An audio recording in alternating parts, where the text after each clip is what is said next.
আসসালামু আলাইকুম এভরিওয়ান, কী অবস্থা সবার? আশা করি সবাই বেশ ভালো আছো। আলহামদুলিল্লাহ ভাই, আমিও ভালো আছি। তো আজকে আমরা যে টপিকটা নিয়ে অ্যাকচুয়ালি কথা বলবো সেটা হচ্ছে আমার হাইব্রিডাইজেশন। ঠিক আছে, হাইব্রিডাইজেশনের এটা একটা বলতে পারো আর কি কনসেপচুয়াল রিভিশন ক্লাস আর কি। ঠিক আছে, একটু কনসেপচুয়াল রিভিশন ক্লাস, এটা আমি একটু লিখে লিখে দেই। এখন এই ক্লাসটা করার ফলে তোমার কি হবে সেটা হচ্ছে একটা কুইক হাইব্রিডাইজেশনের রিভিশন হয়ে যাচ্ছে, প্লাস এটার মধ্যে যত থিওরি প্লাস মোটামুটি যত টাইপের জিওমেট্রি, শেপ বা বন্ড অ্যাঙ্গেল, এই টাইপের যে প্রবলেমগুলো আছে এগুলো আমরা সব করে ফেলবো। তাইলে চলো আমরা ক্লাসটা শুরু করে ফেলি। দেখো, ফার্স্ট অফ অল আমাকে কি চাইছে? ফার্স্ট অফ অল আমাকে বলছে যে হোয়াট ইজ হাইব্রিডাইজেশন। ঠিক আছে, এটা কিছু চাই নাই, আমি কোশ্চেনটা লিখে রাখছি। এই কোশ্চেনের অ্যান্সারটা দিতে দিতে অ্যাকচুয়ালি আমরা হাইব্রিডাইজেশনটা বোঝার ট্রাই করব। তো দেখো, আমি আর কি কোশ্চেনের একটু অ্যান্সার আকারে আমি যাওয়ার চেষ্টা করব যাতে তোমাদের বুঝতে সুবিধা হয়। ঠিক আছে, আমি লিখতেছি, এরকম পয়েন্ট আউট করে না লিখি। ধরো হাইব্রিডাইজেশনটা কি অ্যাকচুয়ালি? হাইব্রিডাইজেশন ইজ, এটা আমি একটু লিখে লিখেই দিই, হাইব্রিডাইজেশন ইজ দ্য কি বলো তো, ইন্টারমিক্সিং of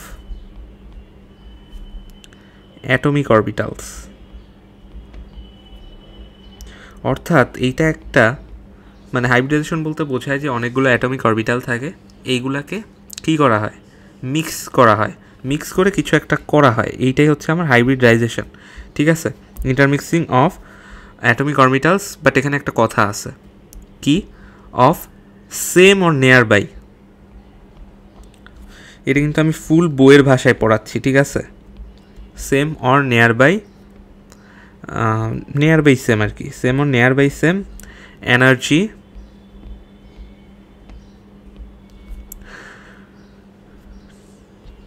to make new orbitals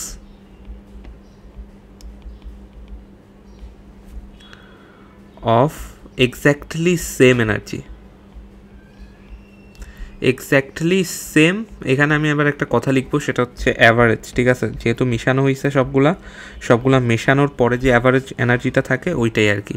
exactly same বা অ্যাভারেজ করে দেওয়া যে ব্যাপারটা আছে ওইটা এনার্জি। ঠিক আছে, তো আশা করি এইটুকু পর্যন্ত আমরা মানে মোটামুটি বুঝছি। এক সেকেন্ড, একটু উপরে উঠাই দিই। হ্যাঁ, ঠিক আছে। আচ্ছা, এখন কথা হচ্ছে এই জিনিসটা আর কি কি প্রকাশ করে এগুলো আমরা একটু দেখব। দেখো, এরপরে যে জিনিসটা প্রকাশ করে যে হাইব্রিডাইজেশন কারা কারা করতে পারবে, হাইব্রিডাইজেশন কারা কারা করতে পারবে, এটা যদি আমি একবারে লিখতে চাই তাহলে এরকম হবে।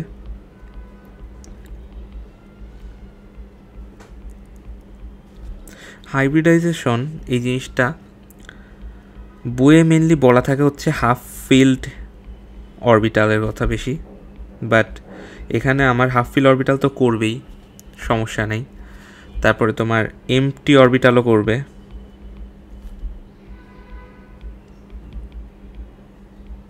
তারপরে আর কি করবে? ফুললি ফিল্ড অরবিটালও করবে।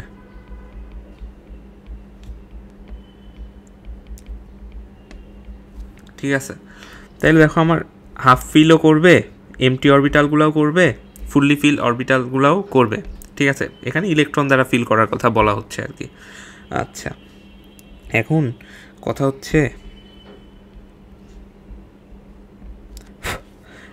হচ্ছে এইটাই পাশে রাখি, সেটা হচ্ছে হাইব্রিড অরবিটাল আমি যে মিক্স করছি এটা কয়টা কি উৎপন্ন হবে এটা আমরা কেমনে বুঝবো? এটার জন্য একটা পোস্টুলেট আছে, সেটা হচ্ছে দ্য নাম্বার অফ কাছাকাছি লিখি, the number of hybrid orbital কি হবে, কার সমান হবে? The number of hybrid orbitals is equals to number of intermixing orbital. ঠিক আছে, যাদেরকে আমরা মিশাচ্ছিলাম, মিক্স করতেছি, যাদেরকে নিয়ে আমরা এই হাইব্রিড অরবিটালের কনসেপ্টটা নিচ্ছি, তাদের যেই কয়টা অরবিটাল আমরা মিক্স করব সেই কয়টা হাইব্রিড অরবিটালই প্রডিউস হবে, নাম্বার অফ ইন্টারমিক্সিং অরবিটালস। ওকে, আচ্ছা, এখন কথা হচ্ছে এই হাইব্রিড অরবিটালটা অ্যাকচুয়ালি কোন টাইপের বন্ড নিয়ে কাজ করবে। এই ঠিক আছে, দেখো এই হাইব্রিড অরবিটালগুলো অ্যাকচুয়ালি কোন টাইপের বন্ড নিয়ে কাজ করে, এই কনসেপ্টটা কাদের জন্য। তাহলে এটা যদি লিখি যে hybridization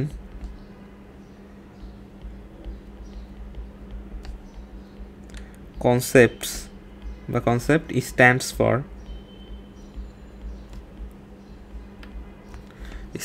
for sigma bond and কাদের জন্য ভাইয়া, লোন পেয়ারের জন্য। এইখানে পাই বন্ডের কোনো খাওয়াই নেই, ঠিক আছে, এখানে পাই বন্ড কোনো কাজই করবে না। সিগমা বন্ড মানে সিঙ্গেল বন্ড। আচ্ছা, এই জিনিসটা একটু লিখে দিই, pi bond is not counted in this concept। অর্থাৎ এইটা আমার সিগমা বন্ড আর লোন পেয়ার এই দুইটা জিনিসের উপর বেস করে আমার দাঁড়াবে, ঠিক আছে। এই বন্ড বলতে আমরা এই হাইব্রিডাইজেশনে যে কাজটা করব সেটা হচ্ছে সিগমা লোন পেয়ার নিয়ে কাজ করব, ঠিক আছে। এই সামনে আমাদের হিস্টোরিক নাম্বার বা আরও যে ব্যাপারগুলো আছে এগুলো আর কি আমাদের তোমার কি বলে এটাকে মানে প্রকাশ করতে সহায়তা করবে আর কি। আচ্ছা, এরপরের যে কথাটা সেটা হচ্ছে একটা জিনিস আমি একটু লিখে রাখি, সেটা হচ্ছে এই হাইব্রিডাইজেশন কনসেপ্টটা আসছে কেন বলো তো। Hybridization concept has been invented বা ডিসকভার, যেটাই বলো, because of the failure of valence bond theory। হ্যাঁ, ভিবিটি, তোমরা তো ভিবিটি পড়ছো, অনেক ফেমাস একটা ভ্যালেন্স বন্ড থিওরি। এখন কিসের ফেল করছিল হচ্ছে, ধরো লিখে দিই, regarding the concept of same energy orbitals formed by, আমি এই জিনিসটা বুঝাচ্ছি, আগে লিখে নিই, different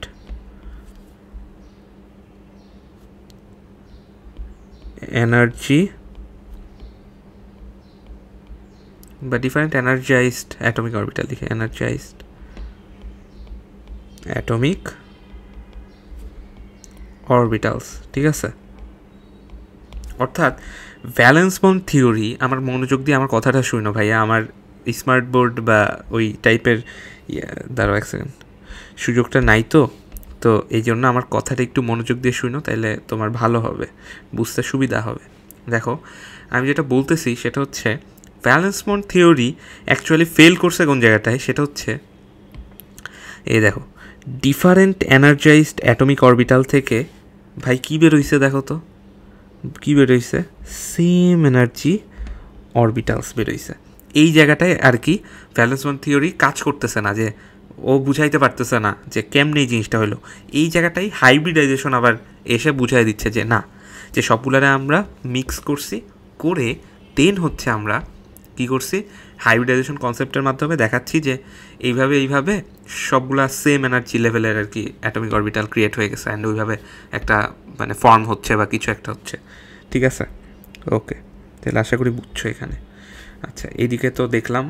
আর এখন কথা হচ্ছে হাইব্রিড অরবিটালগুলোকে কীভাবে নামকরণ করা হয় সেটা একটু দেখি।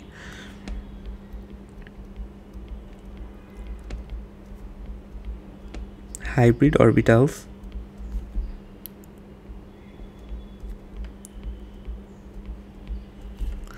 আর নেমড আফটার, কি বলো তো, এগুলো কিন্তু মানে পুরা বইয়ের জিনিস। এখন কোন বই সেটা আমি বলতেছি, সেটা সামনে আমি বলবো। ওকে, হাইব্রিড অরবিটালস আর নেমড আফটার প্যারেন্ট অরবিটালস, অর্থাৎ প্যারেন্ট অরবিটাল অনুযায়ী আমার হাইব্রিড অরবিটালের নামকরণ করা হয়। তোমাদের একদম সিম্পল যেটা আছে, ধরো তুমি 1s মানে একটা এস আর একটা পিকে মিক্সচার করলা, তাহলে এটার নামকরণ কি হবে ভাইয়া? নামকরণ হবে এরকম যে এখানে আমার একটা এসপি হইল আর একটা এসপি হইল, যেহেতু দুইটা অরবিটাল ছিল আমার দুইটা বেরোবে, ঠিক আছে। আচ্ছা, এরপরে ধরো তুমি কি বের করলা, ধরো একটা এস অরবিটাল দিয়ে করলা, আর তুমি হচ্ছে ধরো তিনটা পি অরবিটাল দিয়ে করলা, তাহলে কি হবে আমার ভাইয়া? এরকম তিনটা, মানে চারটা হবে অ্যাকচুয়ালি, যেহেতু তিনটা পি অরবিটাল আর একটা এস অরবিটাল, মোট চারটা না। তাহলে এটা কি এক একটা এসপি থ্রি, এক একটা এসপি থ্রি, এক একটা এসপি থ্রি, ঠিক আছে। এসপি থ্রি অরবিটাল ক্রিয়েট হয়ে গেল, এরকম আর কি। আবার এরকমও হইতে পারে, দেখো যে তুমি আরেকটা জিনিস, অ্যাট এ টাইম একটাই এস অরবিটাল কাজ করে, ঠিক আছে। আচ্ছা, এখানে দেখো আমি দিলাম তিনটা পি অরবিটাল দিলাম, সাথে আরও দিলাম দুইটা ডি অরবিটাল। আচ্ছা, তাইলে কি হবে এবার ভাইয়া? মোট কয়টা হলো? 3 2 5 আর 1 6টা, 1 2 3 4 5 6, তাই না? তাহলে এগুলো এক একটার নাম কি হবে? এসপি, মানে একবার আমি লিখে দিই, দাঁড়াও একবারে আমি লিখে দিই, এটা এক একটার নাম হবে SP3D2, হ্যাঁ এইটাই আর কি। আর এখানে একটা জিনিস লিখে দিই, সেটা হচ্ছে আমার in a hybrid orbital the S will be counted বা কন্ট্রিবিউটেড, যেটাই হোক, ওয়ান্স, একবারই হবে, ঠিক আছে। এস অরবিটাল যেহেতু গোলকীয় আকৃতির, একবারই ও আসবে, এসে একবারই ও কি নিবে, অংশগ্রহণ করবে, ঠিক আছে। তো আশা করি এই কনসেপ্টগুলো আমরা বুঝছি। আচ্ছা, এখন সবচেয়ে ইম্পর্টেন্ট যে জিনিসটা, সেটা হচ্ছে আমার এইটার শেপটা কীরকম হবে, একটু মানে শেপ কীরকম হবে, বা হ্যাঁ শেপ কীরকম হবে এটাতে আসি একটু আমরা। আসো এখন এই জিনিসটা আমরা একটু দেখি। শেপস অফ হাইব্রিডাইজড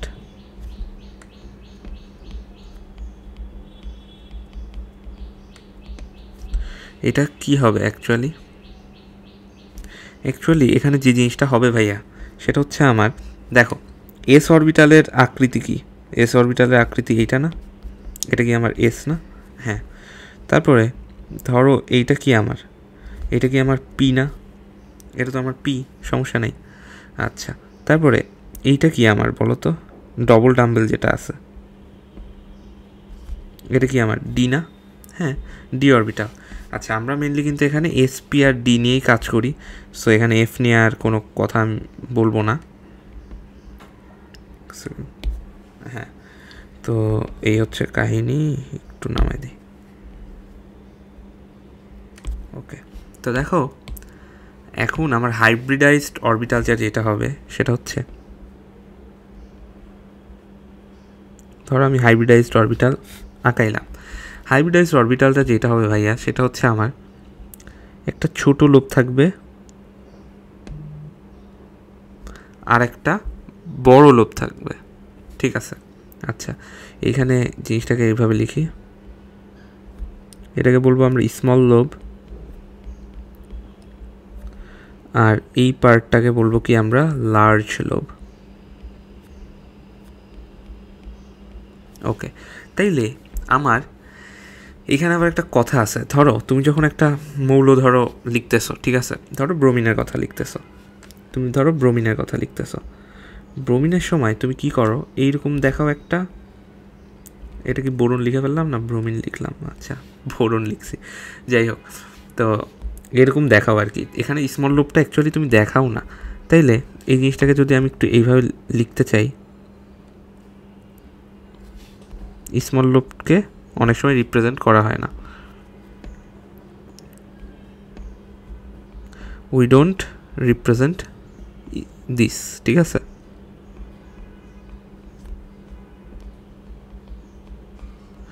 আচ্ছা, তাইলে অ্যাকচুয়ালি আমার কনভেনশনালি এই জিনিসটা হচ্ছে লার্জ লোব নিয়ে ক্রিয়েট হয়। লার্জ নোব নিয়ে দেখাইলেই হয়ে যায়। ঠিক আছে, আশা করি এই পর্যন্ত বুঝছো তোমরা, তাই না? আচ্ছা, আর আরেকটা কথা আমরা লিখে দিই, চলো। সেটা হচ্ছে দ্য হাইব্রিড অরবিটাল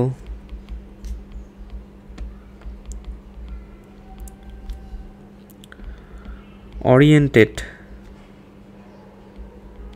মানে এমনভাবে সুসজ্জিত থাকে such that repulsion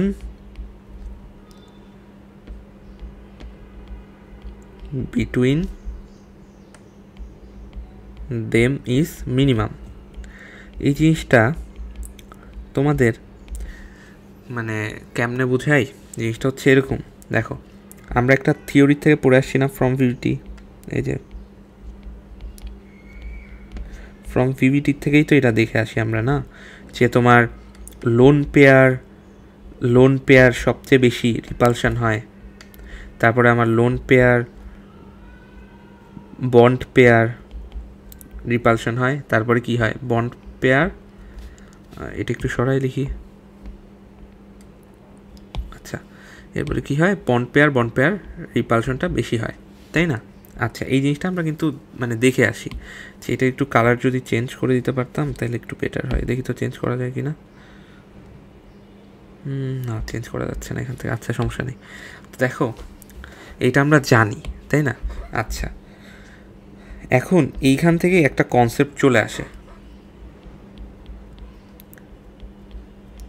the desire of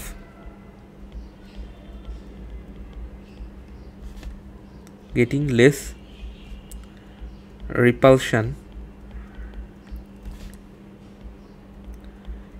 makes the difference in bond angle। অর্থাৎ এই যে কাহিনীটা আছে, রিপালশন হবে কম বা একটু কম, মানে রিপাল্টেড হতে চাচ্ছে, এই জন্য সে একটু নিজে ওরিয়েন্টেড হয়ে গেল অন্যভাবে, এইগুলোর কারণে আমাদের কী হয়, বন্ড অ্যাঙ্গেলের যে ডিফারেন্সটা সেটা ক্রিয়েট হয়ে যায়। ঠিক আছে, অ্যান্ড সামটাইমস কী হয়, দ্য জিওমেট্রি অলসো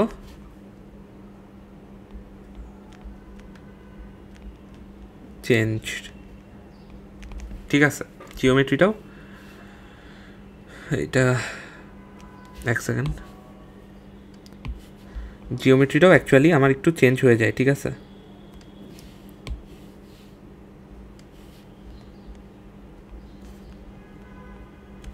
ওকে। তো আশা করি আমরা মানে হাইব্রিডাইজেশন বলতে অ্যাকচুয়ালি কী বুঝি এটা আর কি বুঝে ফেলছি।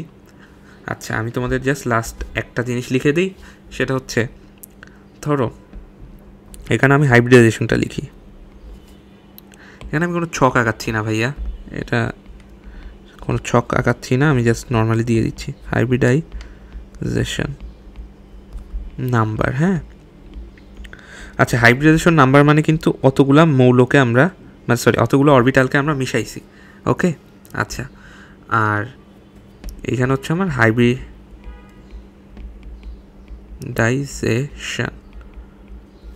ওকে, ধরো এই দুইটা জিনিস আমরা রাখলাম। আচ্ছা, ধরো হাইব্রিডাইজেশন নাম্বারটাকে আমরা দুই দিয়ে প্রকাশ করলে এখানে আমার এটা কি হবে, এটা হচ্ছে হবে আমার